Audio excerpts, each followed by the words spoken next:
Questions are at the core of a lot of our work. If you are an engineering manager, if you are a senior engineer, a lead engineer, it's especially true for you. But even if you are a junior engineer, I encourage you to incorporate thoughtful questions as a core practice. If you're asking questions already, it's very likely that you can be asking more questions. In fact, there are very few opportunities to grow that don't start with good questions. Opportunities to learn on your current team, opportunities to hear and digest information that you otherwise wouldn't have had. And information is the currency. It is the currency that we're seeking in our roles, in our jobs every day. I'd like to give you one really important question that is often left out, is left to the side, is ignored in today's episode. My name is Jonathan Cottrell. You're listening to Developer Tea. My goal on this show is to help driven developers like you find clarity, perspective, and purpose in their careers.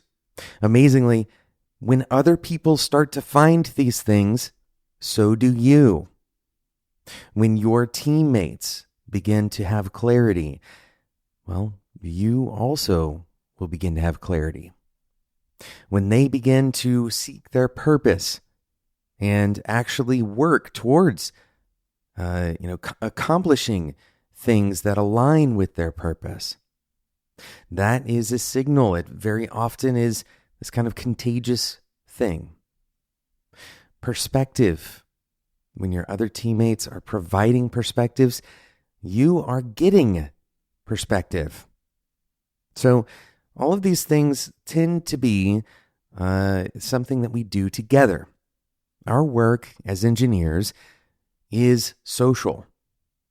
We need each other. We need input from other people to get better. And we need to be able to understand the motivations, the strengths, the weaknesses, the path of our coworkers.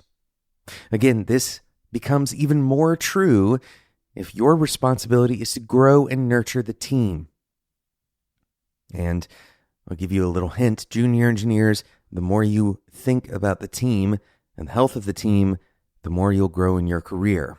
That doesn't mean necessarily that you have to do that today, but the more you can think about that as the big picture, the better off you'll be.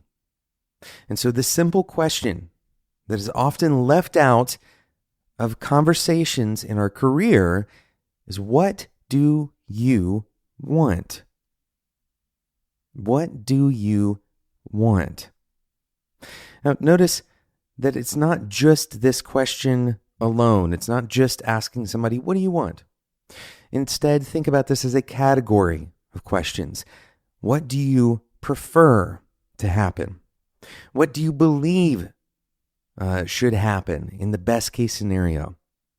What would you like to be true about our team, about your day-to-day?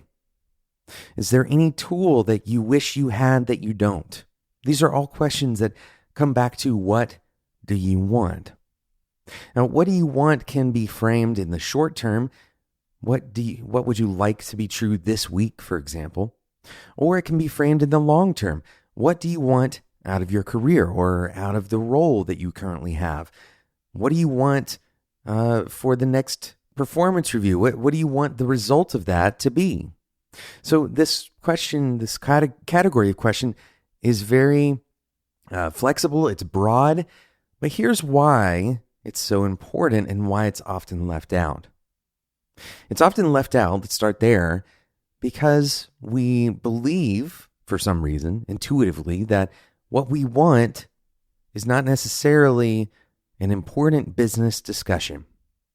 What we prefer, our tastes, our appreciations, opinions, all of these things, we're kind of, internally, we believe that we're supposed to suppress those. But the truth is that often what we want and what's good for us, if we are, thinking about it at a slow pace, at a methodical pace, if we're thinking about what we want, that we're actually defining goals in a way. And if we're not defining goals, then we end up kind of working in a reactive manner.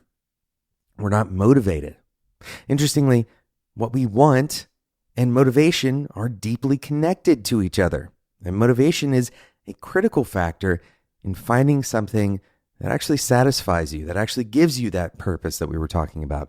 It actually clarifies the work that you want to do in your career, right? If you have motivation, you are provided some level of clarity that you wouldn't have had without the motivation. So asking this question of other people and of yourself, right? Ask yourself this question so that you can share it, let's say with your manager, or you can provide some kind of rationale for how you can consolidate the things that you want with what you're working towards, your business goals or imperatives that your team is seeking, for example. What do you want? Ask this question of yourself.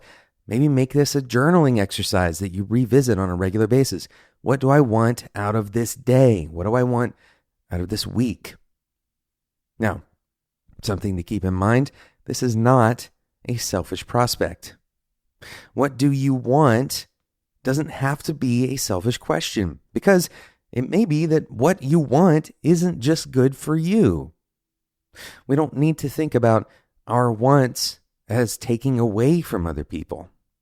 Instead, we can think about our wants as serving us so that we can turn around and be kind of our whole selves to serve other people, or once again, to fulfill that deeper sense of purpose. This gives us that drive, that motivation, that clarity, and the perspective. So ask this question of yourself more often. Ask it of others more often in a work setting, in a professional setting. You don't need to squelch this part of you. You don't need to reduce your preferences or opinions. And if you're being asked to do those things, be very careful. Be very careful, because your motivation will be impacted by whether or not you can seek the things that you want. Thanks so much for listening to today's episode. If you enjoyed today's episode, I encourage you to subscribe on whatever podcasting app you're currently using, and also join the Developer T Discord community. This is the kind of discussion that we have all the time in that community, and I would love for you to come and ask questions, poke holes in things that I've said on this podcast, and get to know other engineers who are looking to improve in their careers and in their lives. One way you can help this podcast, we didn't have a sponsor today, so in lieu of that, I'm going to ask you to spend a minute or two. If you've never left a review for this podcast, or even any podcast, it's very easy to do. Go and leave a review in iTunes. This is such an incredible way to help the show, because it has kind of a cascading effect, and it only takes you a few minutes, but it may have a major lasting impact on this show. So thank you so much for those of you who have already done that. I encourage you, if you've never done that before, go and leave that review. It's going to help me steer the show to be better. It's really a feedback loop there. But then also, it helps other engineers decide to listen to Developer T. Thanks so much for listening, and until next time, enjoy your tea.